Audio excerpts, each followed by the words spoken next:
아버지, 저 결혼하고 싶습니다. 그 여자 집안이 어떤데고? 아버지, 저 결혼하고 싶습니다. 그 여자 집안이 어떤데? 평범한 집안입니다. 평범하다는 게 뭐냐? 구체적으로 말해봐. 김도연의 목소리는 떨리고 있었다. 32살 성실한 직장인이 아버지 앞에서는 여전히 어린아이처럼 작아졌다. 그는 손바닥에 땀이 차오르는 것을 느끼며 입술을 깨물었다. 안녕하세요. 황금빛 사랑방입니다. 오늘도 이야기가 마음에 드셨다면 구독과 좋아요 꾹 눌러주세요. 댓글도 남겨주시면 감사하겠습니다. 오늘의 사연 지금 바로 시작하겠습니다. 63세의 나이에도 여전히 고든 자세, 날카로운 눈빛은 수십 년간 사람을 평가하며 살아온 흔적이었다. 강남 일대에 빌딩 여러 채를 보유한 김태식? 그는 스스로를 자수성가한 사람이라고 여겼다. 실제로 그랬다. 젊은 시절 손에 쥔 것이라곤 빈손뿐이었던 그가 악착같이 일해서 지금의 자리에 올랐다. 가난이 얼마나 사람을 비참하게 만드는지, 돈 없는 것이 얼마나 사람의 자존심을 짓밟는지 뼈저리게 알았다. 그래서 더욱 단단해졌다. 돈을 모았고 부동산을 샀고 사람들이 그를 함부로 대하지 못하게 만들었다. 하지만 태식이 진짜 중요하게 여긴 것은 돈 그 자체가 아니었다. 그것은 체면이었고 더 깊이 들어가면 사람의 격이었다. 돈은 그저 그것을 보호하는 수단일 뿐이었다. 가난했던 시절 그가 가장 견디기 힘들었던 것은 배고픔이 아니라 무시였다. 사람들의 차갑게 돌아서는 눈빛, 대놓고 업신여기는 말투, 없는 사람 취급받는 그 모든 순간들이 그를 만들었다. 아들 도연이 입을 열었다. 조심스럽게 하지만 준비해온 말들을 하나씩 꺼냈다. 정유진이라는 여자를 만난 지 1년 반이 되었다는 것, 대학병원 원무과에서 일하는 성실한 사람이라는 것, 무엇보다 자신이 정말 사랑한다는 것. 도연의 목소리에는 간절함이 묻어 있었다. 태식은 아무 말 없이 듣고 있었다. 표정에 변화도 없었다. 아들이 말을 마치자 그는 천천히 입을 열었다. 그 여자 부모님은 뭐 하시는데? 아버지는 작은 인쇄소를 운영하시고 어머니는 주부십니다. 형제는? 언니 한 분 계신데 결혼하셨습니다. 집은 어디? 경기도 부천입니다. 작은 아파트에 사십니다. 태식은 고개를 끄덕였다. 예상했던 대답이었다. 나쁜 사람들은 아닐 것이다. 평범하고 성실하게 살아가는 사람들. 하지만 그게 문제였다. 너무나 평범했다. 아들과의 격차가 너무 컸다. 재산의 차이, 살아온 환경의 차이, 앞으로 살아갈 세계의 차이. 안 된다. 짧고 단호한 한마디였다. 도연의 얼굴이 하얗게 질렸다. 아버지, 제 말 좀. 듣고 싶은 말이 뭐가 더 있냐? 나는 그 여자가 나쁜 사람이라고 말하는 게 아니다. 다만 우리 집안과 맞지 않는다는 거야. 사랑하는 사이인데 집안이 무슨 상관입니까? 태식의 눈빛이 차갑게 식었다. 아들의 순진함이 답답했다. 사랑, 그 감정이 얼마나 덧없는 것인지, 현실 앞에서 얼마나 쉽게 깨지는지 아들은 모르는 것 같았다. 도연아, 결혼은 사랑만으로 하는 게 아니다. 두 사람이 살아온 배경, 가치관, 앞으로 살아갈 방식이 맞아야 해. 너는 이 집에서 태어나서 부족함 없이 자랐다. 그 여자는 달라. 살아온 세계 자체가 다르단 말이야. 그래서 안 된다는 겁니까? 그게 이유입니까? 도연의 목소리가 떨렸다. 분노인지 슬픔인지 알 수 없는 감정이 뒤섞여 있었다. 태식은 한숨을 쉬었다. 아들을 설득하려는 게 아니었다. 그저 현실을 말해주는 것뿐이었다. 이유가 필요 없다. 아버지가 안 된다면 안 되는 거다. 대화는 거기서 끝났다. 도연은 더 이상 말을 잇지 못하고 방을 나갔다. 태식은 혼자 남아 창밖을 바라봤다. 서울 야경이 화려하게 펼쳐져 있었다. 저 많은 불빛들 속에서 얼마나 많은 사람들이 각자의 삶을 살아가고 있을까?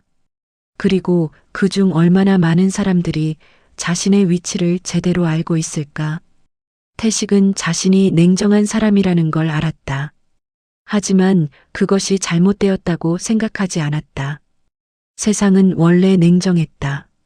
가진 자와 없는 자, 높은 자와 낮은 자가 엄연히 구분되어 있었다. 그 선을 함부로 넘으려 하면 결국 둘 다 불행해진다. 그는 그걸 경험으로 알았다. 며칠이 지났다. 도연은 집에 거의 들어오지 않았다. 어쩌다 마주쳐도 눈을 마주치지 않았다. 태식도 먼저 말을 걸지 않았다. 시간이 지나면 아들도 이해할 것이라 생각했다. 젊을 때는 감정이 앞서지만 결국 현실을 직시하게 된다. 자신이 그랬던 것처럼. 하지만 밤이 되면 태식은 잠을 이루기 힘들었다. 아들의 떨리던 목소리가 귓가에 맴돌았다. 사랑하는 사이인데 집안이 무슨 상관입니까? 그 말이 계속 머릿속을 맴돌았다. 태식은 자신에게 물었다. 정말 집안이 문제인가? 정말 그게 전부인가? 아니었다. 솔직히 말하자면 태식이 두려워하는 것은 따로 있었다. 그 여자가 정말 아들을 사랑하는 건가? 혹시 아들의 배경을 보고 접근한 건 아닌가? 돈을 노리는 건 아닌가? 세상에는 그런 사람들이 많았다. 태식은 그런 사람들을 수없이 봐왔다. 얼굴에는 웃음을 띠고 있지만 눈은 계산기를 두드리는 사람들. 진심이 아니라 이익을 계산하는 사람들. 만약 그런 사람이라면 절대 안 된다. 아들이 상처받는 것을 볼 수 없었다. 하지만 만약 정말 진심이라면? 정말로 아들을 있는 그대로 사랑하는 사람이라면? 태식은 침대에 누워 천장을 바라봤다. 답은 하나뿐이었다. 직접 확인해야 했다. 말로는 알 수 없었다. 아들이 아무리 설명해도 소용없었다. 자신의 눈으로 직접 봐야 했다. 그런데 어떻게? 만나서 물어볼까? 아니었다. 그렇게 해서는 진짜 모습을 볼 수 없었다. 사람들은 누구나 자신을 포장한다. 특히 상대가 재력가라는 걸 알면 더욱 그렇다. 태식의 머릿속에 한 가지 생각이 떠올랐다. 만약 자신이 아무것도 아닌 사람으로 나타난다면? 돈도 없고 배경도 없는 그저 평범한 노인으로 나타난다면? 그때 그 여자가 어떻게 행동하는지 보면 알 수 있을 것이다. 진짜 사람의 본성은 그럴 때 드러난다. 도움이 필요한 사람, 초라한 사람, 이익이 될 게 하나도 없는 사람을 대할 때 그 사람의 진짜 모습이 보인다. 태식은 그것을 알았다. 자신이 가난했을 때 사람들이 자신을 어떻게 대했는지 기억했다. 그리고 돈을 벌고 난 후 같은 사람들이 어떻게 태도를 바꿨는지도 기억했다. 결심이 섰다. 시험해 보기로 했다. 정유진이라는 여자를 직접 만나서 그것도 가장 초라한 모습으로 만나서 그녀의 진짜 모습을 확인하기로 했다. 만약 그녀가 그런 사람조차 존중하고 배려한다면 그것이야말로 진짜 사람의 격을 가진 것이다. 하지만 만약 무시하거나 차갑게 대한다면 그것 역시 그녀의 본 모습일 것이다. 태식은 일어나 옷장을 열었다. 깊숙한 곳에 오래전 입었던 낡은 옷들이 있었다. 한때는 이것이 그가 가진 전부였다. 지금은 명품 브랜드의 옷들로 가득한 옷장이지만 그는 왜인지 옛 옷들을 버리지 못했다. 어쩌면 자신이 어디서 왔는지 잊지 않기 위해서였을지도 몰랐다. 낡은 점퍼를 꺼내 들었다. 색이 바래고 구석이 해진 옷이었다. 이걸 입고 나가면 아무도 자신을 강남의 건물주라고 생각하지 못할 것이다. 그저 평범한, 아니 평범하지도 않은 형편이 어려워 보이는 노인으로만 보일 것이다. 완벽했다. 태식은 거울 앞에 섰다. 낡은 점퍼를 입은 자신의 모습이 낯설었다. 10년도 더 전에 입었던 옷이었다. 당시에도 이미 한물간 디자인이었는데 지금은 완전히 시대에 뒤떨어진 모습이었다. 소매 끝은 닳아서 실밥이 보였고 지퍼는 제대로 올라가지도 않았다. 평소 태식은 옷차림에 신경을 많이 썼다. 사람을 만날 때 첫인상이 중요하다는 것을 알았기 때문이다. 깔끔한 정장, 잘 다린 셔츠, 고급스러운 시계. 그런 것들이 사람들에게 신뢰를 주고 존중을 받게 만든다는 것을 경험으로 알았다. 하지만 지금은 정반대로 가야 했다. 태식은 평소 차던 명품 시계를 풀어서 서랍에 넣었다. 지갑도 바꿨다. 두툼한 가죽 지갑 대신 오래된 낡은 지갑을 꺼냈다. 안에는 몇 장의 지폐와 오래된 신분증만 넣었다. 신용카드는 모두 빼냈다. 신발도 바꿨다. 평소 신던 깔끔한 구두 대신 낡은 운동화를 신었다. 한쪽 밑창이 약간 떨어져 나가려는 것 같았지만 개의치 않았다. 오히려 더 좋았다. 더 초라해 보일수록 좋았다. 거울을 다시 봤다. 이제 거기에는 강남의 건물주가 아니라 그저 평범한 노인이 서 있었다. 아니, 평범하지도 않았다. 형편이 어려워 보이는 삶에 지친 것 같은 노인의 모습이었다. 태식은 쓴웃음을 지었다. 이것이 한때 자신의 진짜 모습이었다. 수십 년 전 아무것도 없을 때의 모습. 계획은 간단했다. 정유진이 일하는 대학병원에 가는 것이었다. 아들에게 물어보니 그녀는 원무과 접수 창구에서 일한다고 했다. 환자들을 처음 맞이하고 서류를 처리하는 곳. 사람들이 가장 많이 지나가는 곳이기도 했다. 태식은 일부러 복잡한 케이스를 만들기로 했다. 서류를 불완전하게 준비하고 말도 더듬거리며 천천히 할 생각이었다. 뒤에 사람들이 기다리고 있어도 빨리 처리하지 못하는 상황. 그럴 때 사람들의 진짜 모습이 드러난다. 원무과 직원이라면 매일 수십 명의 사람들을 상대할 것이다. 그 중에는 친절한 사람도 있겠지만 까다로운 사람도 있을 것이다. 특히 서류가 미비하거나 절차를 잘 모르는 사람들에게는 짜증을 낼 수도 있다. 바쁜데 시간을 잡아먹는 사람, 뒤에 다른 사람들이 기다리는데 빨리 처리하지 못하는 사람. 그런 사람에게 어떻게 반응하는지 보면 그 사람의 본성을 알 수 있다. 만약 정유진이 차갑게 대하거나 귀찮다는 표정을 짓거나 무시하는 태도를 보인다면 그것으로 끝이었다. 아들의 결혼은 절대 허락할 수 없었다. 겉으로는 친절한 척하면서 속으로는 사람을 무시하는 사람, 도움이 안 되는 사람에게는 냉정한 사람, 그런 사람과는 가족이 될 수 없었다. 하지만 만약 그녀가 진심으로 도와준다면, 힘들어하는 사람을 그냥 지나치지 못한다면, 자신에게 아무 이득이 없는 상황에서도 친절을 베푼다면, 그렇다면 인정할 수밖에 없을 것이다. 태식은 병원에 가기 전 마지막으로 확인했다.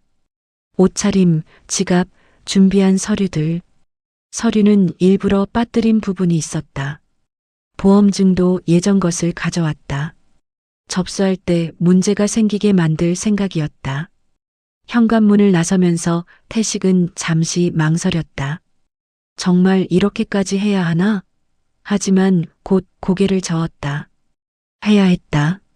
아들의 평생이 걸린 문제였다. 한번 잘못된 결혼은 평생을 망칠 수 있었다. 자신이 직접 확인해야만 했다. 운전기사에게는 오늘 필요 없다고 했다. 대중교통을 이용하기로 했다.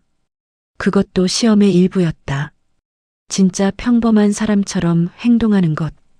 지하철을 타고 버스를 타고 사람들 틈에 섞여 다니는 것. 지하철역으로 향했다. 오랜만에 타보는 지하철이었다. 출퇴근 시간대는 지났지만 여전히 사람들이 많았다. 태식은 구석에 서서 창밖을 바라봤다. 스쳐 지나가는 풍경들. 한때 자신도 저렇게 매일 지하철을 타고 다녔다. 새벽같이 나가서 밤늦게 들어오던 시절. 손에는 늘 공사 현장의 먼지가 묻어 있었고 몸은 녹초가 되어 있었다. 그때는 사람들이 자신을 어떻게 봤을까? 아마 지금 이 순간의 자신처럼 봤을 것이다. 그냥 스쳐 지나가는 수많은 사람 중 하나. 특별할 것 없는, 기억에 남지도 않는 평범한 사람. 병원이 있는 역에 내렸다. 큰 대학병원이었다. 건물이 여러 동으로 나뉘어 있었고 사람들로 붐볐다. 환자들, 보호자들, 의료진들이 바쁘게 오가고 있었다. 태식은 안내판을 보고 원무과가 있는 곳을 찾았다. 본관 1층. 넓은 홀에 여러 개의 접수 창구가 있었다. 각 창구마다 사람들이 줄을 서 있었다. 태식는 창구들을 하나씩 살펴봤다. 아들에게서 받은 사진으로 정유진의 얼굴을 기억하고 있었다. 젊은 여자였다. 28살. 사진에서 본 얼굴은 밝고 환한 인상이었다. 세 번째 창구에 그녀가 있었다. 정유진. 흰색 블라우스를 입고 단정하게 머리를 묶은 모습이었다. 지금은 환자 한 명을 응대하고 있었다. 태식는 멀리서 지켜봤다. 그녀의 표정, 말투, 행동 하나하나를 관찰했다. 친절해 보였다. 환자가 무언가를 물어보면 고개를 끄덕이며 설명했다.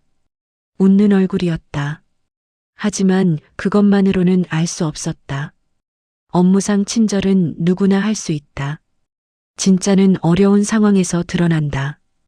태식은 그녀의 창구 뒤에 줄을 섰다. 앞에 3명이 더 있었다. 차례를 기다리면서 계속 관찰했다. 그녀는 한 명 한 명 응대할 때마다 집중하는 모습이었다. 서류를 꼼꼼히 확인하고 컴퓨터에 정보를 입력하고 안내사항을 설명했다. 앞사람이 한 명씩 줄어들었다.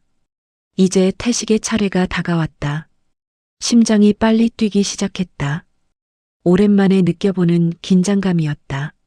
마지막으로 한 번 더 마음을 다잡았다. 초라한 노인. 서류도 제대로 준비 못한 사람. 말도 어눌한 사람. 그런 사람으로 행동해야 했다. 드디어 차례가 되었다. 앞사람이 비키고 태식이 창구 앞에 섰다. 정유진이 고개를 들어 그를 봤다. 눈이 마주쳤다. 그녀의 눈에는 어떤 색깔도 없었다. 판단도 무시도 없었다. 그저 다음 업무를 처리하는 직원의 눈빛이었다. 어서 오세요. 어떻게 오셨어요? 목소리는 부드러웠다. 태식은 준비한 대로 천천히 입을 열었다. 일부러 말을 더듬거리고 주춤거렸다. 가방에서 서류를 꺼내는 손도 떨리는 척했다. 시험이 시작되었다. 태식은 창구 앞에 섰다. 손이 미세하게 떨렸다. 연기인지 진짜 떨림인지 스스로도 구분이 안 됐다. 준비해온 낡은 가방을 더듬거리며 열었다. 지퍼가 걸려서 한참을 애를 먹었다. 뒤에서 기다리는 사람들의 시선이 느껴졌다. 보험증이랑 신분증 있으세요? 정유진이 물었다. 여전히 부드러운 목소리였다. 태식은 가방 속을 뒤적였다. 일부러 천천히 어디 있는지 모르는 척하며 찾았다. 오래된 지갑을 꺼냈고 지갑 안에서 신분증을 찾았다. 손가락이 제대로 움직이지 않는 것처럼 굼뜨게 움직였다. 신분증을 내밀었다. 정유진이 받아서 스캐너에 올렸다. 화면을 보며 정보를 확인했다. 태식은 그녀의 표정을 살폈다. 아직은 평온했다. 이름을 보고도 아무런 반응이 없었다. 당연했다.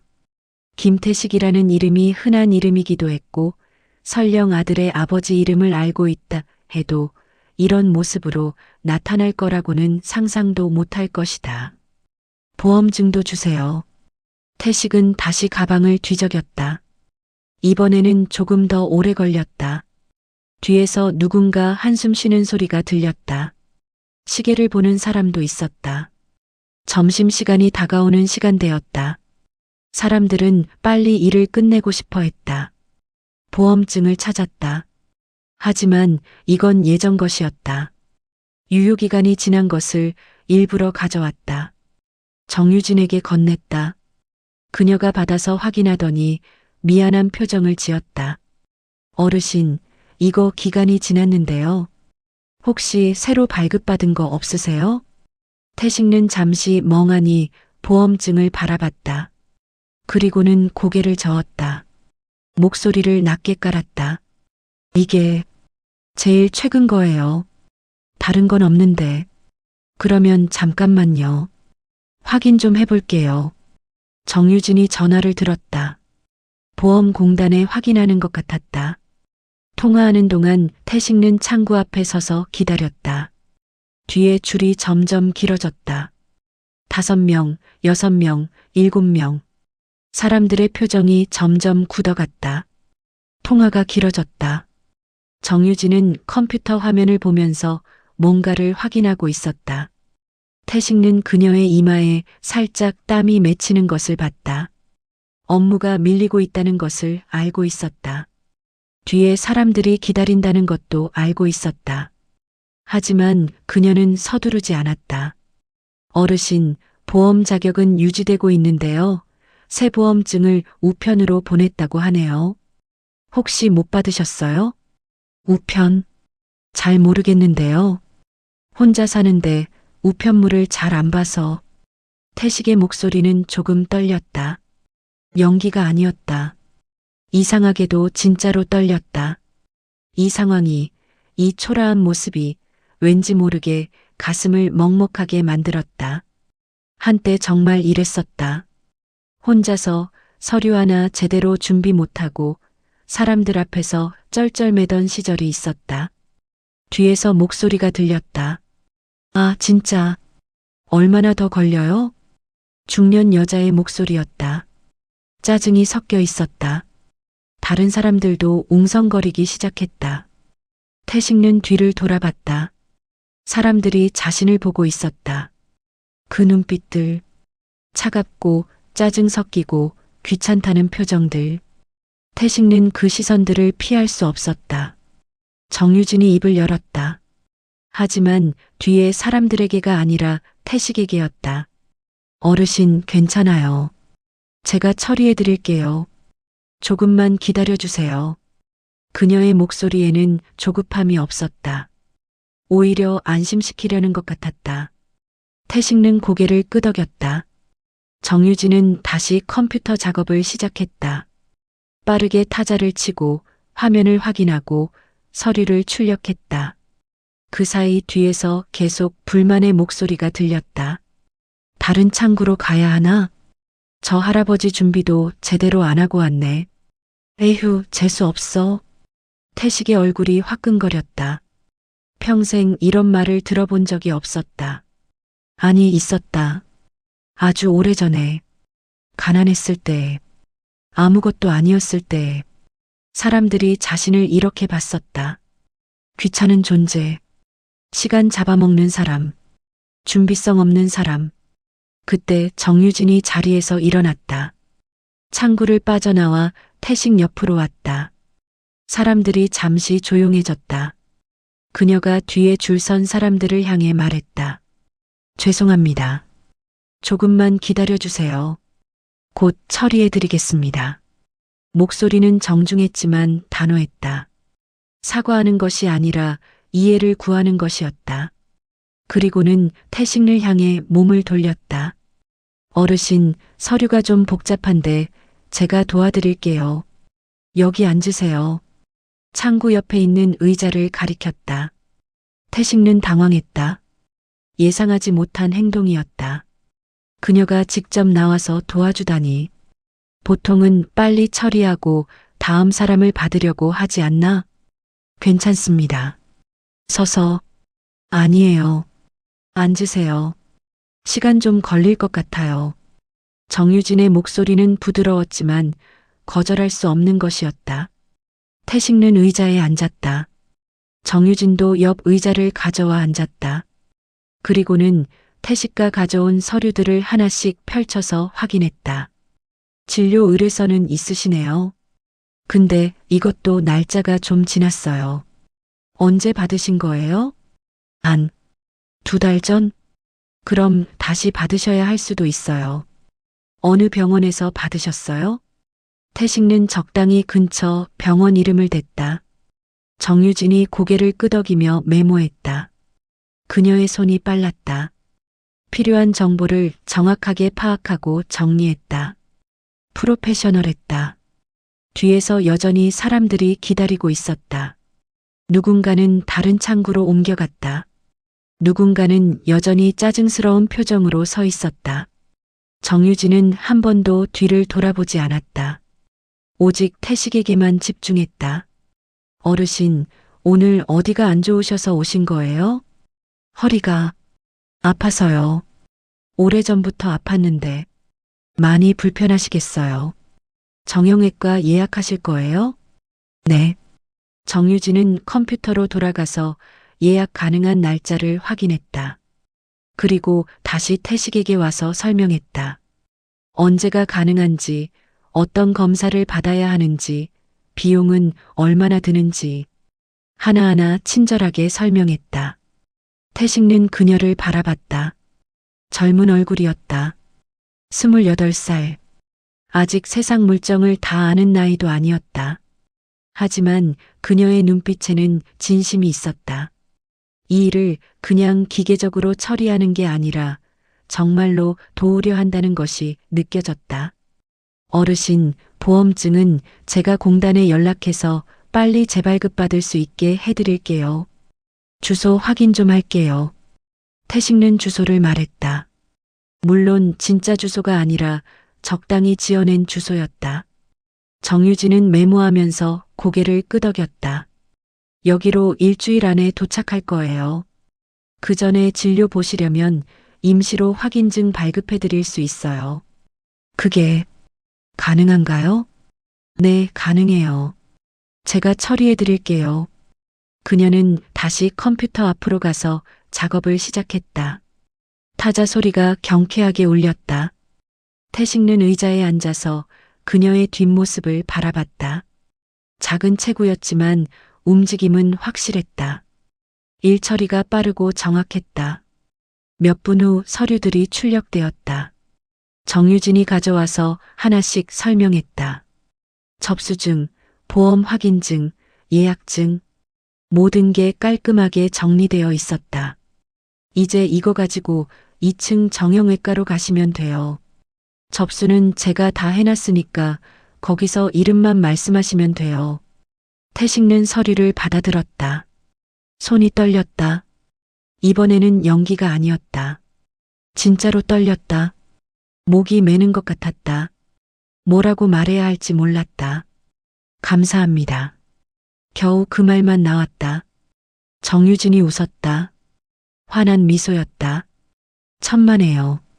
불편하신데 빨리 나으셔야죠. 조심히 다녀오세요. 태식는 천천히 일어났다. 가방을 들고 창구를 떠났다. 뒤돌아보니 정유진은 이미 다음 사람을 응대하고 있었다. 밀린 업무를 처리하느라 바빠 보였다. 하지만 여전히 친절한 표정이었다. 태식는 복도를 걸었다. 2층으로 가는 엘리베이터를 향해 걸었지만 다리에 힘이 제대로 들어가지 않았다. 가슴이 먹먹했다. 뭔가가 무너지는 것 같았다. 자신이 쌓아온 벽이, 기준이, 판단이. 엘리베이터 앞에서 태식은 멈춰섰다. 2층으로 올라가야 했다. 정유진이 예약까지 해준 정형외과. 하지만 발이 떨어지지 않았다. 정말 진료를 받을 필요는 없었다. 애초에 허리가 아픈 것도 거짓말이었다. 그저 시험을 위한 핑계였을 뿐이었다. 하지만 지금 당장 돌아가기도 뭔가 찝찝했다. 정유진이 정성껏 처리해준 서류들이 손에 들려 있었다. 임시보험 확인증까지 발급해줬다. 이걸 그냥 버리고 가는 것도 이상했다. 태식은 잠시 고민하다가 1층 로비의 벤치에 앉았다. 손에 든 서류들을 다시 봤다. 깔끔하게 정리된 접수증, 예약증, 안내문. 구석구석 빠진 것 없이 완벽했다. 정유진은 자신에게 아무런 이득이 없는 상황에서 뒤에 사람들이 기다리고 짜증을 내는 상황에서도 끝까지 정성을 다했다. 태식의 머릿속에 아까 그 순간들이 다시 떠올랐다. 뒤에서 들려오던 사람들의 목소리. 얼마나 더 걸려요? 저 할아버지 준비도 제대로 안 하고 왔네. 재수 없어. 그 말들이 귓가에 맴돌았다. 평생 처음 느껴보는 감정이었다. 창피함, 수치심. 태식은 수십 년간 성공한 사람으로 살았다. 사람들의 존경을 받았고 어디를 가도 대접받았다. 하지만 오늘 낡은 옷을 입고 서류 하나 제대로 준비 못한 늙은이의 모습으로 나타났을 때 사람들은 그를 그렇게 봤다. 귀찮은 존재, 시간 낭비하는 사람. 가슴이 답답했다. 손이 떨렸다. 이게 연기였나, 진짜였나? 처음에는 분명 연기였다. 일부러 굼뜨게 행동하고, 일부러 서류를 못 찾는 척하고, 일부러 더듬거렸다. 하지만 어느 순간부터 진짜가 되어버렸다. 사람들의 시선이, 그 차가운 눈빛들이 정말로 자신을 위축되게 만들었다. 한때 자신도 저랬었다. 아무것도 없었을 때, 건설 현장에서 막노동을 하던 시절, 제대로 된 옷도 없고 돈도 없고 배경도 없던 시절, 사람들이 자신을 어떻게 봤는지 기억났다. 무시하는 눈빛, 대충 대하는 태도, 함부로 하는 말투. 그때는 참았다. 이를 악물고 참았다. 언젠가는 저 사람들보다 더 높이 올라가겠다고 다짐했다. 그리고 실제로 그렇게 했다. 돈을 벌었고 성공했고 이제는 아무도 자신을 함부로 대하지 못하게 만들었다. 하지만 오늘 다시 그 자리로 돌아갔을 때 알게 되었다. 사람들은 변하지 않았다는 것을, 여전히 겉모습으로 판단한다는 것을, 돈이 있어 보이면 존중하고 없어 보이면 무시한다는 것을. 그런데 정유진은 달랐다. 그녀는 태식의 낡은 옷을, 부족한 서류를, 더듬거리는 말투를 보면서도 무시하지 않았다. 오히려 더 신경 썼다. 자리에서 일어나 옆에 와서 도와줬다. 뒤에 사람들이 뭐라 하든 신경 쓰지 않고 끝까지 챙겨줬다. 태식은 천천히 숨을 내쉬었다. 가슴이 저릿했다. 뭔가가 깨지는 느낌이었다. 자신이 그동안 믿어왔던 것들이, 집안이 중요하다고, 배경이 중요하다고, 살아온 환경이 다르면 안 된다고 믿었던 것들이. 정유진은 평범한 집안 출신이었다. 부천의 작은 아파트에서 자랐다. 아버지는 작은 인쇄소를 운영하고 어머니는 주부. 태식의 기준으로는 아무것도 아닌 집안이었다. 하지만 그 집안에서 이런 사람이 자랐다. 초라한 노인에게도 존중을 보이는 사람이. 휴대폰이 울렸다. 아들 도연이었다. 태식은 잠시 망설이다가 받지 않았다. 지금은 아들과 이야기할 수 있는 상태가 아니었다. 머리가 복잡했다. 마음이 흔들렸다. 다시 서류를 봤다. 정유진의 이름이 적힌 도장이 찍혀 있었다. 담당자 정유진 작은 글씨였지만 정성스럽게 찍혀 있었다. 태식은 그 이름을 한참 바라봤다. 로비에는 사람들이 계속 오갔다. 환자들, 보호자들, 의료진들. 모두 각자의 사정을 안고 있었다. 아픈 사람, 걱정하는 사람, 바쁜 사람. 태식은 그 사람들을 바라봤다. 저들 중에 누가 진짜 좋은 사람일까? 겉모습으로는 알 수 없었다. 옷차림으로도 말투로도 태도로도 알 수 없었다. 진짜는 어려운 순간에 드러난다. 태식은 그걸 오늘 확인했다. 자신이 가장 초라한 모습일 때, 가장 도움이 필요한 순간에 누가 손을 내미는가. 그게 진짜였다. 시계를 봤다. 1시간쯤 지났다. 이제 돌아가야 할 시간이었다. 2층 정형외과에는 가지 않기로 했다. 의미가 없었다. 이미 확인하고 싶었던 것은 다 확인했다. 벤치에서 일어났다. 손에 든 서류들을 가방에 넣었다. 버릴 수는 없었다. 이건 증거였다. 정유진이라는 사람이 어떤 사람인지 보여주는 증거. 아들에게 보여줄 필요는 없었다. 그냥 자신이 기억하기 위해서라도 간직하고 싶었다. 병원을 나서면서 다시 한번 뒤를 돌아봤다. 1층 원무과가 보였다. 여전히 사람들로 붐볐다. 저 어딘가에 정유진이 있을 것이다.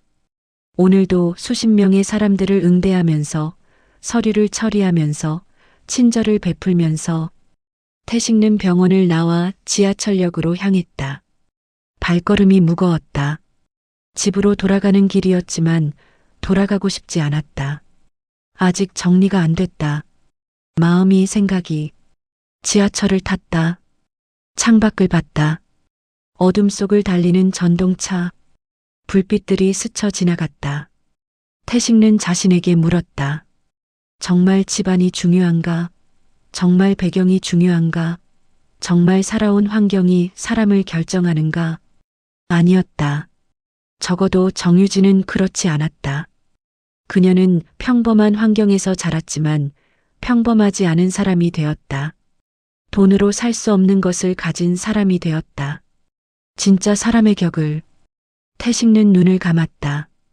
오늘 하루가 너무 길게 느껴졌다. 아침에 집을 나설 때와 지금의 자신이 달라진 것 같았다. 뭔가가 변했다. 확신이 흔들렸다. 벽이 금이 갔다. 집에 도착했다. 현관문을 열고 들어갔다. 조용한 집이었다. 도연은 아직 퇴근 전이었다. 태식는 낡은 점퍼를 벗어서 옷장 깊숙한 곳에 다시 넣었다. 그리고 평소 입던 편한 옷으로 갈아입었다.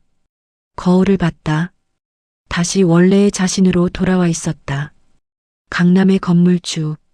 성공한 사람. 존경받는 사람. 하지만 거울 속의 자신이 낯설었다. 이게 진짜 자신인가? 아니면 아까 그 초라한 노인이 진짜였나? 소파에 앉았다. 정유진이 처리해준 서류들을 다시 꺼내서 봤다. 한 장 한 장 넘기면서 읽었다. 안내문에는 정형외과 진료 시 주의사항이 적혀 있었다. 정유진이 직접 체크해서 표시해둔 부분도 있었다. 전화벨이 울렸다. 이번에는 받았다. 도연이었다. 아버지. 응. 오늘 저녁 같이 드실 수 있으세요? 태식은 잠시 망설였다. 아들과 마주 앉으면 뭐라고 말해야 할까? 결혼을 허락한다고 말할까? 아직은 아니었다. 아직 확신이 서지 않았다. 한 번의 만남으로 사람을 다 알 수는 없었다. 오늘은 바쁘다. 내일 보자. 네, 알겠습니다. 도연의 목소리에 실망이 묻어 있었다. 태식는 전화를 끊고 한숨을 쉬었다. 아들에게 미안했다. 하지만 신중해야 했다. 이건 일생일대의 결정이었다. 창밖을 봤다. 해가 지고 있었다. 서울의 하늘이 붉게 물들었다. 아름다운 풍경이었지만 태식의 마음은 복잡했다. 오늘 하루 동안 너무 많은 것을 느꼈다. 너무 많은 것이 흔들렸다. 태식은 그날 밤 잠을 이루지 못했다. 침대에 누워서 천장을 바라봤다. 어둠 속에서 오늘 있었던 일들이 계속 재생되었다. 창구 앞에 섰을 때의 긴장감, 뒤에서 들려오던 사람들의 수군거림, 서류를 찾느라 허둥대던 순간, 그리고 정유진이 자리에서 일어나 자신에게 다가왔을 때의 그 순간, 어르신, 제가 도와드릴게요. 그 말이 계속 귓가에 맴돌았다. 목소리의 톤, 표정, 눈빛, 모든 게 진심이었다. 연기가 아니었다. 업무상 친절도 아니었다. 진짜로 도우려는 마음이었다. 태식은 일어나서 서재로 갔다. 책상 서랍을 열고 오늘 받아온 서류들을 다시 꺼냈다. 불을 켜고 하나씩 다 다시 살펴봤다. 접수증, 예약증, 안내문. 정유진의 도장이 찍힌 부분을 손가락으로 쓸어내렸다. 자신은 평생 사람을 평가하며 살았다. 사업을 하면서, 투자를 하면서 수많은 사람들을 만났다. 그들의 말과 행동을 보고 진심인지 거짓인지 판단했다. 대부분 거짓이었다. 사람들은 자신이 원하는 것을 얻기 위해 연기했다. 돈을 받기 위해, 계약을 따내기 위해, 좋은 인상을 주기 위해. 하지만 오늘 정유진은 달랐다. 그녀에게 태식은 아무 의미도 없는 사람이었다. 가난해 보이는 노인. 서류도 제대로 준비 못한 사람. 뒤에 다른 사람들을 기다리게 만드는 귀찮은 존재. 도와줘도 아무런 보상이 없는 사람. 그런데도 그녀는 도왔다. 자리에서 일어나 옆에 앉아서 서류를 하나하나 확인해주고 필요한 것을 챙겨주고 끝까지 책임졌다. 뒤에서 사람들이 뭐라 하든 신경 쓰지 않고. 태식의 가슴이 다시 먹먹해졌다. 이런 감정을 느낀 게 얼마만인가. 수십 년 만에 처음이었다. 누군가의 순수한 친절 앞에서 무장해제되는 느낌. 자신이 쌓아온 모든 벽이 무너지는 느낌. 휴대폰을 들었다. 도연에게 문자를 보낼까 생각했다. 하지만 뭐라고 써야 할지 몰랐다. 유진 씨를 만났다고 말할까? 시험했다고 고백할까? 아니었다. 아직은 때가 아니었다. 다음 날 아침이 밝았다. 태식은 거의 잠을 못 잤지만 일찍 일어났다. 샤워를 하고 옷을 갈아입었다. 평소처럼 깔끔한 정장을 입었다. 거울을 봤다. 다시 원래의 자신이었다. 하지만 어제와는 다른 사람 같았다. 아침 식사를 하면서 신문을 봤다. 경제면, 부동산면. 평소 관심 있게 보던 기사들이었다. 하지만 오늘은 눈에 들어오지 않았다. 자꾸 생각이 딴 데로 갔다. 정유진에게로. 그녀는 지금쯤 출근했을까?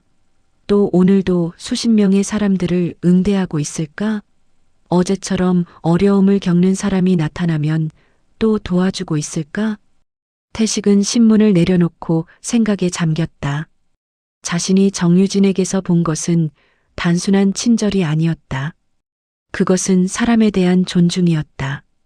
상대가 누구든 어떤 모습이든 어떤 처지이든 사람으로서 존중하는 태도. 자신은 그런 적이 있었나? 태식은 스스로에게 물었다. 자신보다 낮은 위치에 있는 사람들을 정말 존중했나? 아니면 그냥 상하 관계로만 봤나? 솔직히 말하면 후자였다. 태식은 사람을 위아래로 나눴다. 자신보다 높은 사람, 같은 사람, 낮은 사람. 높은 사람에게는 예의를 갖췄고 같은 사람과는 거래했고 낮은 사람은 무시하지는 않았지만 크게 신경 쓰지도 않았다. 하지만 정유진은 그렇지 않았다. 그녀는 초라한 노인을 대할 때도 똑같은 존중을 보였다. 그게 진짜 사람의 격이었다.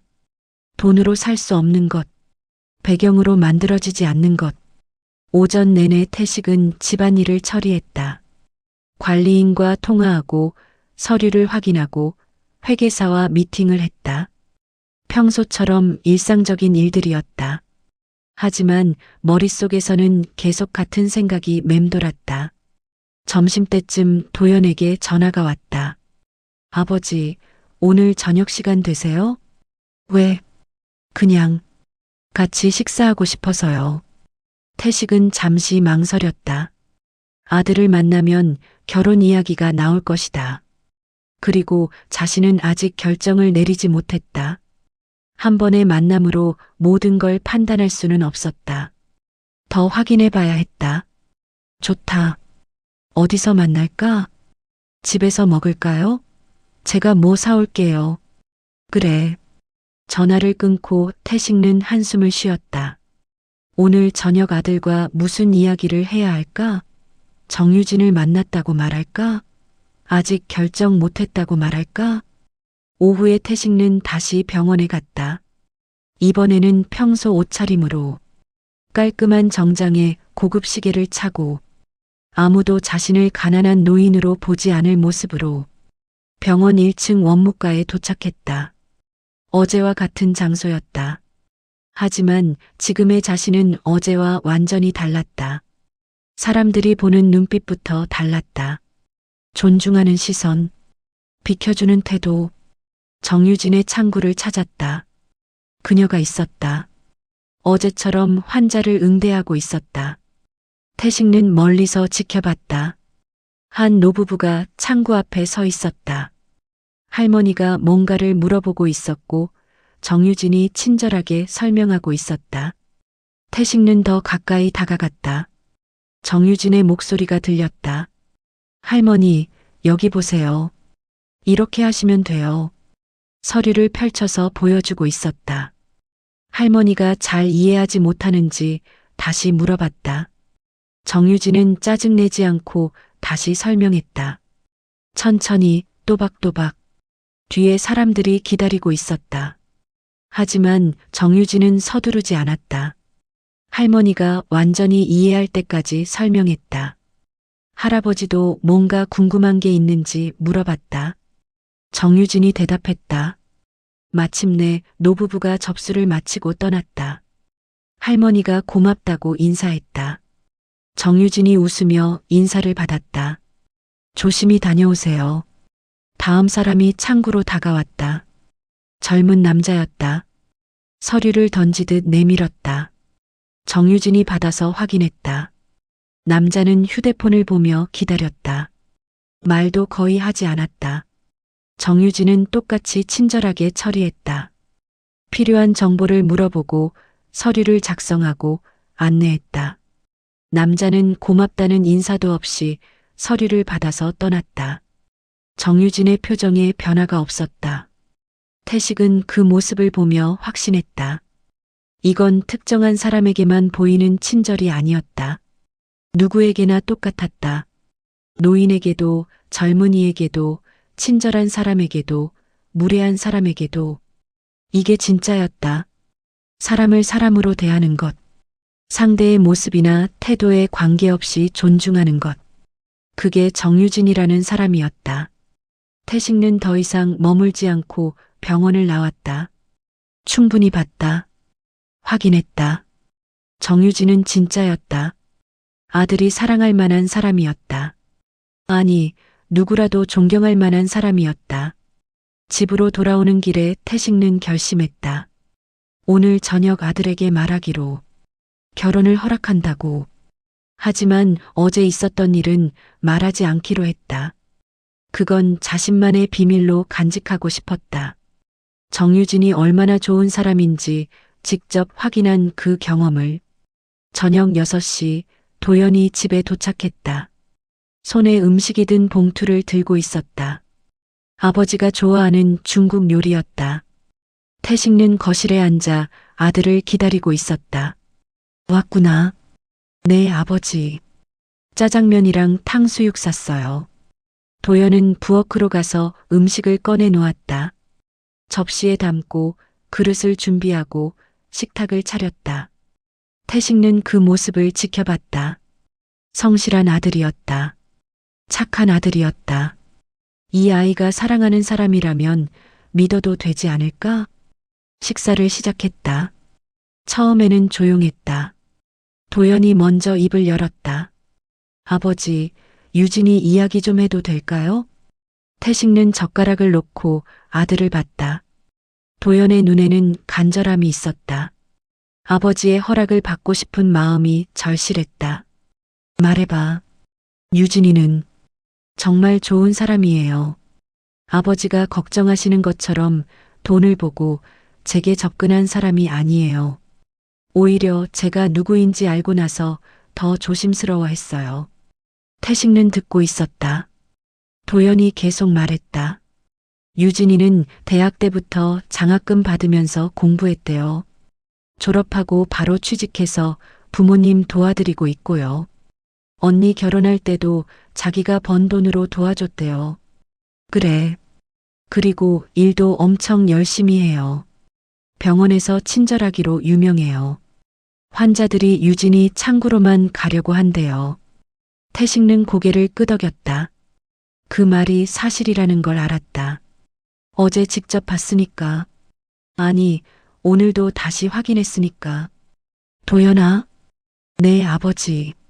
태식는 잠시 망설였다. 뭐라고 말해야 할까? 허락한다고? 축하한다고? 하지만 그 전에 해야 할 말이 있었다. 나는 내가 행복했으면 좋겠다. 도연의 눈이 커졌다. 예상하지 못한 말이었다. 정말요? 그래.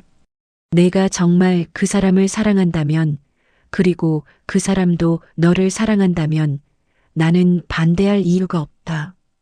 도연의 얼굴이 밝아졌다. 눈시울이 붉어졌다. 아버지, 다만 한 가지. 태식는 진지한 표정으로 말했다. 결혼은 시작일 뿐이다. 앞으로 살아가면서 어려운 일도 많을 거고 힘든 순간도 올 거다.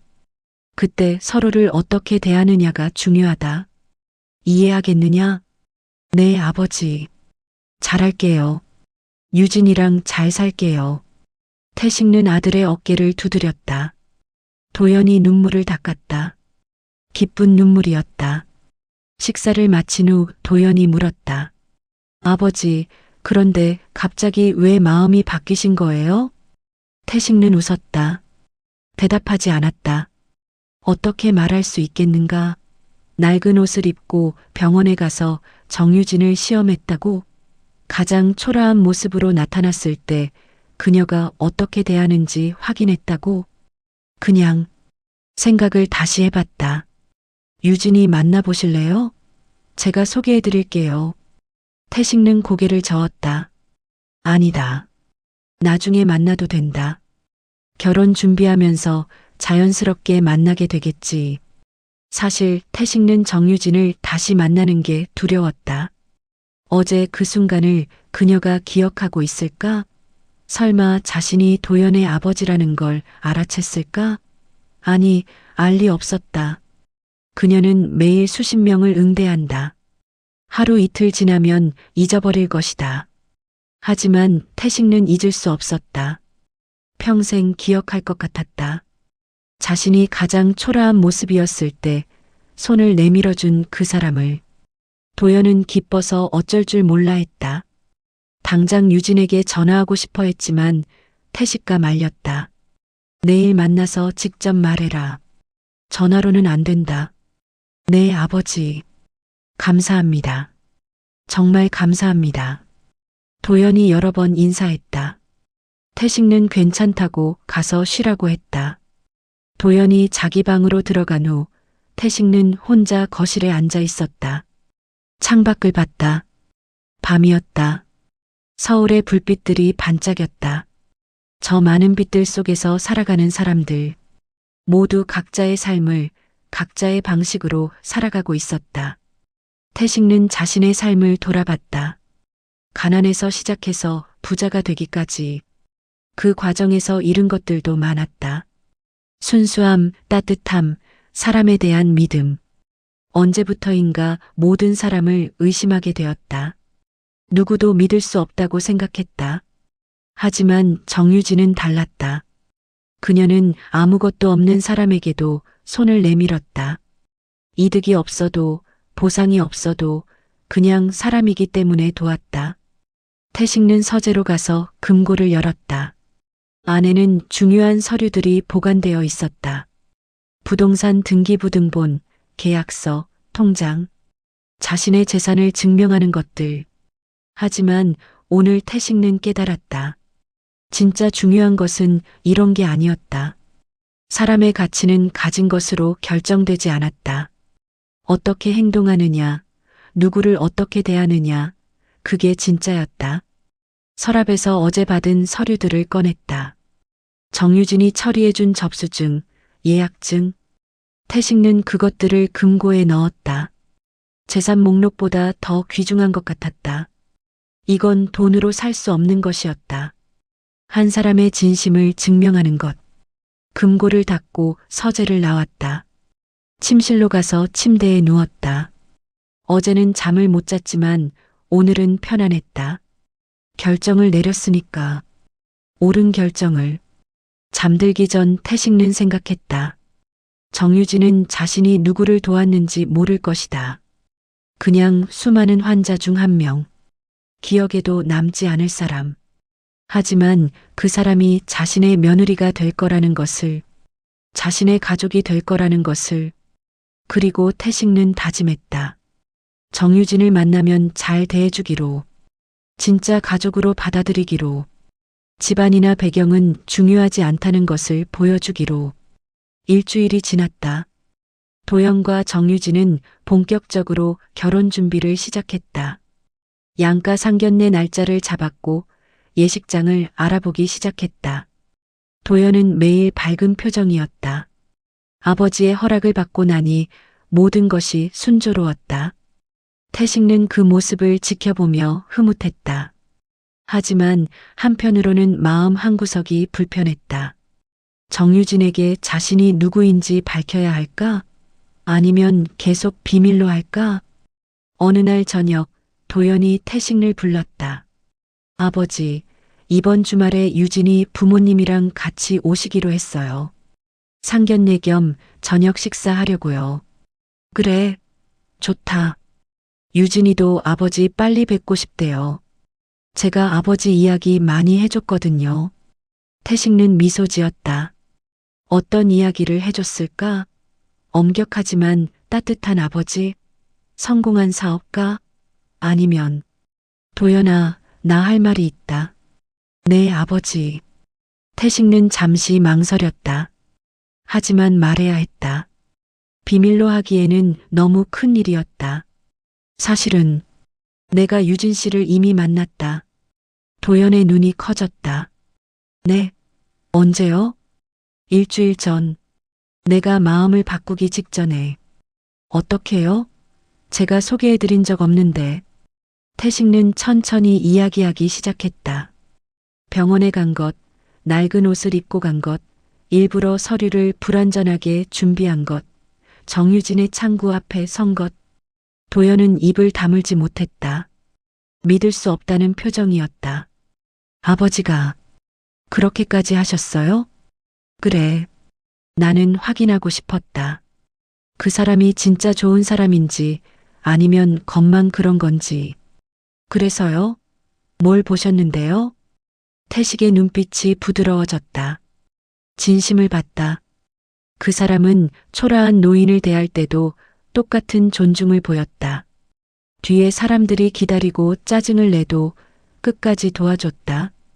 그게 진짜였다. 도연의 눈시울이 붉어졌다.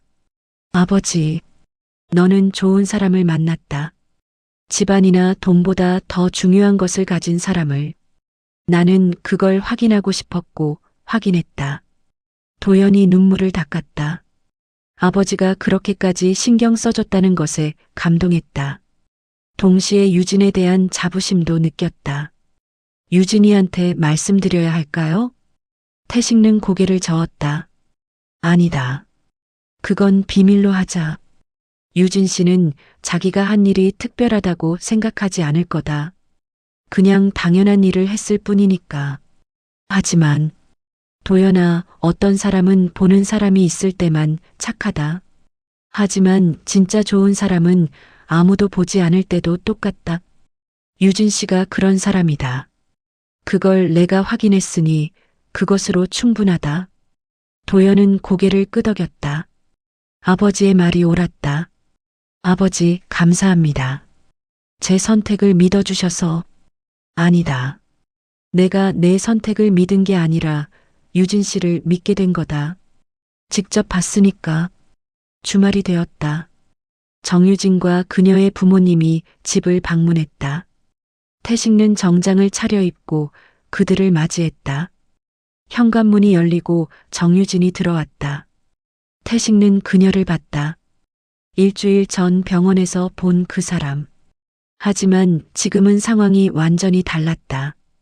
그때는 직원과 환자였지만 지금은 예비 사돈이었다. 안녕하세요. 정유진입니다. 정유진이 인사했다. 밝은 미소였다. 태식는 그 미소를 봤다. 병원에서 보았던 그 미소. 진심이 담긴 미소. 어서 오세요.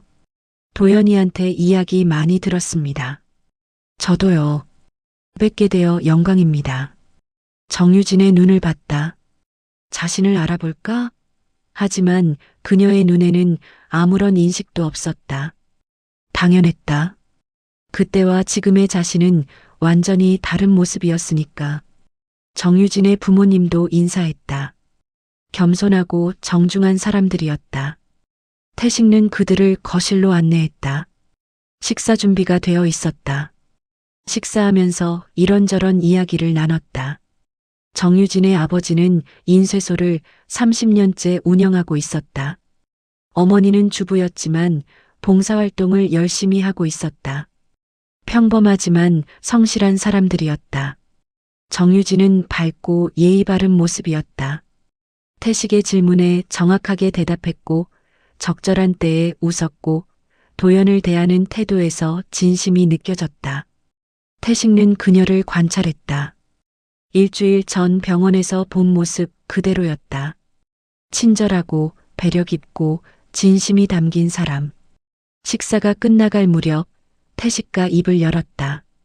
유진 씨, 병원에서 일하는 게 힘들지 않습니까? 가끔 힘들 때도 있지만 보람 있어요. 환자분들께 도움이 되는 것 같아서요. 어떤 점이 가장 보람 있습니까? 정유진이 잠시 생각하더니 대답했다. 처음 오셔서 불안해하시던 분들이 제 도움으로 편안해하실 때요. 특히 어르신들은 병원 절차가 복잡해서 어려워하시거든요.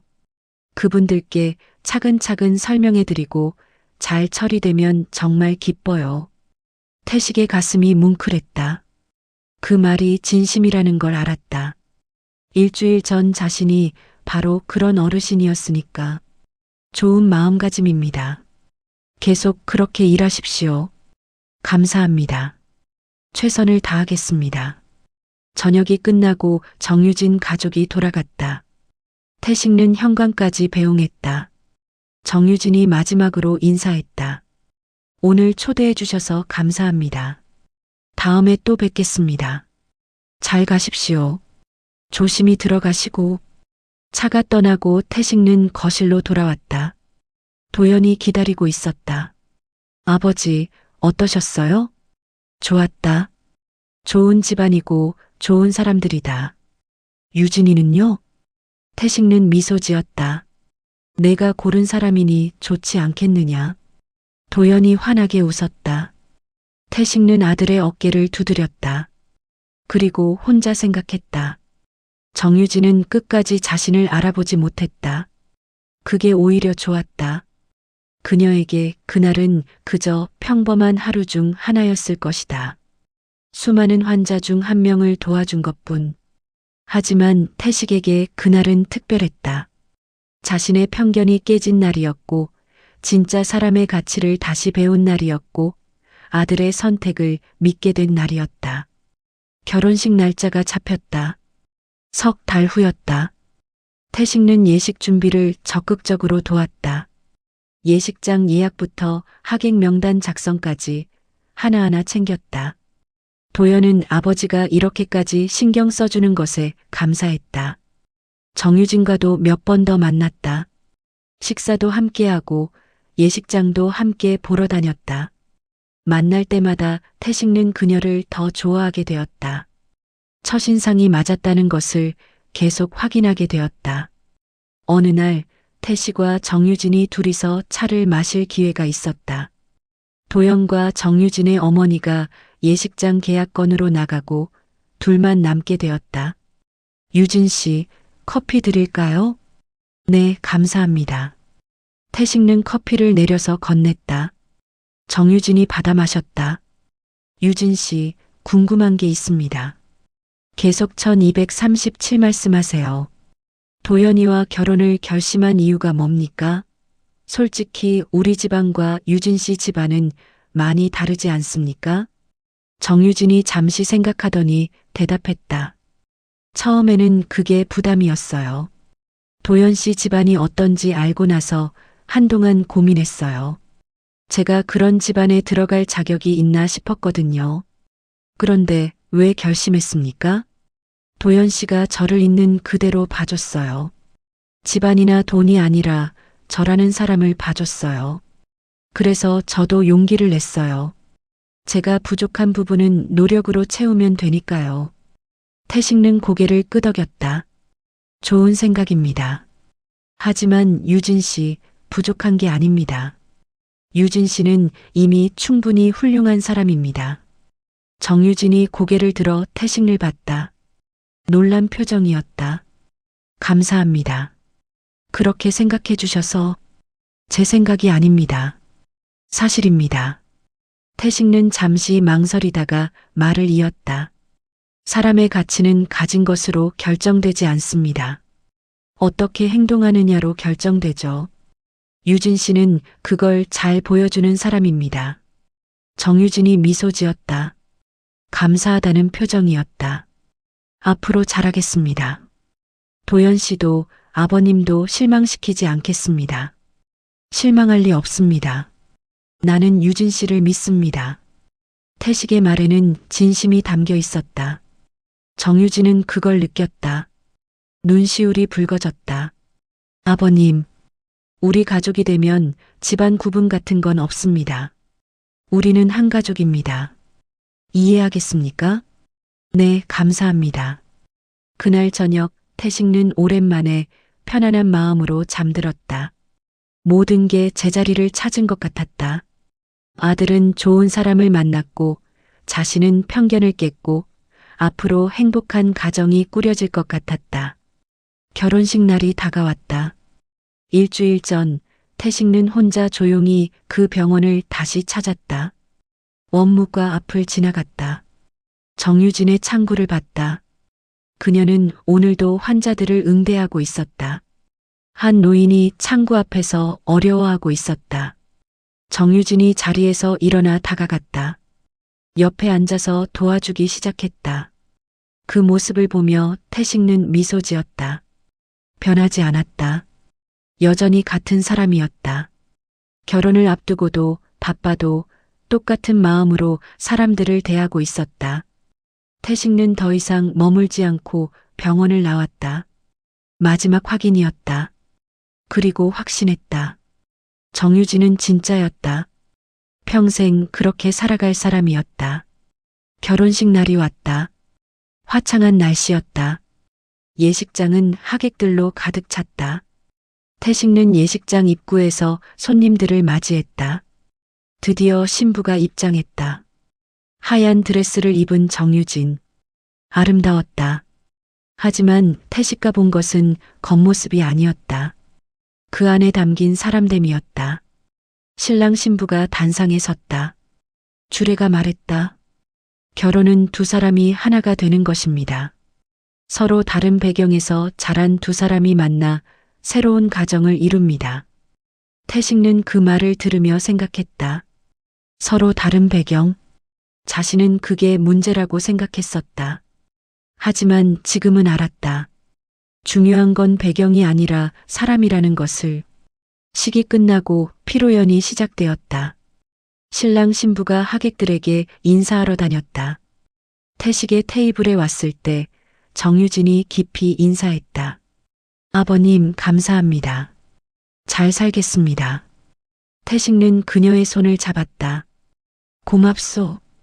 우리 도연이 잘 부탁하오. 정유진이 고개를 끄덕였다. 태식은 그녀의 눈을 봤다. 그 눈에는 진심이 있었다. 일주일 전 병원에서 봤던 그 진심. 평생 변하지 않을 그 마음. 피로연이 끝나고 신랑 신부가 떠났다. 태식은 예식장을 나서며 하늘을 봤다. 해가 지고 있었다. 아름다운 노을이었다. 집으로 돌아오는 차 안에서 태식은 생각했다. 그날 병원 접수 창구에서 자신의 마음이 바뀌었다. 편견이 깨졌고 진실을 받고 진짜 가치를 깨달았다. 사람은 가진 것으로 평가되지 않는다. 어떻게 행동하느냐로 평가된다.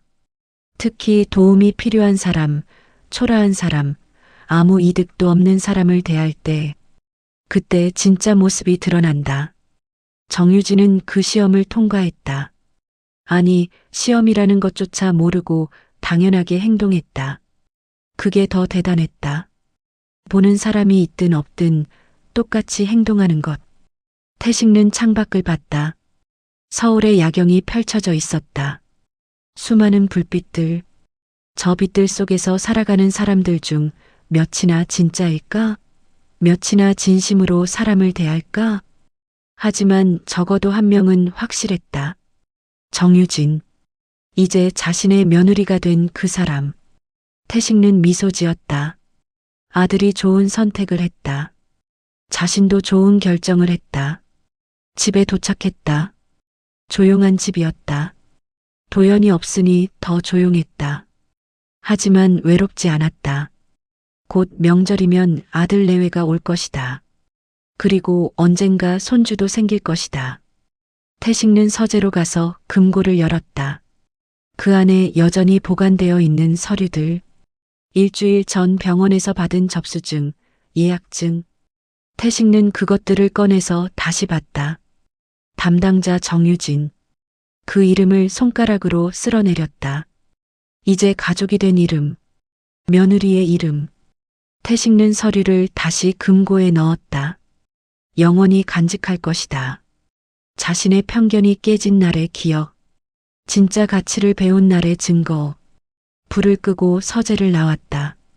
침실로 가서 침대에 누웠다. 편안했다. 마음이 가벼웠다. 옳은 일을 했다는 확신이 있었다. 잠들기 전 태식는 마지막으로 생각했다. 그날 병원 접수 창구에서 허름한 노인에게 손을 내민 그 젊은 여자. 그녀는 자신이 무엇을 바꿨는지 모를 것이다.